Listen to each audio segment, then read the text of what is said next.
জনপ্রিয় সঙ্গীতশিল্পী ও অভিনেতা তাহসান খানের দ্বিতীয় সংসার ভেঙে যাওয়ার খবর আনুষ্ঠানিকভাবে নিশ্চিত হয়েছে।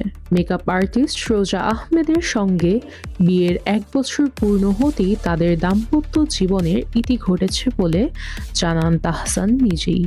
গণমাধ্যমকে দেওয়া সংক্ষিপ্ত প্রতিক্রিয়ায় তাহসান বলেন, গত বছরের জুলাই মাসের শেষ দিক থেকেই তারা আলাদা থাকছেন। তিনি জানান, খবরটি সত্য। আমরা এখন আর একসঙ্গে নেই। সঠিক সময় এলে বিস্তারিত জানানো হবে। তবে বিচ্ছেদের কারণ নিয়ে আপাতত কোনো মন্তব্য করতে চাননি তিনি।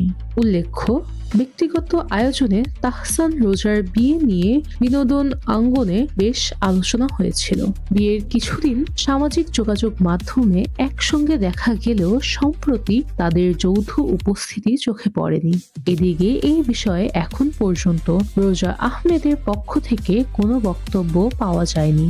1 বছরের মাথায় এই বিচ্ছেদের খবর ভক্তদের মধ্যে হতাশা ও নানা প্রতিক্রিয়া দেখা যাচ্ছে।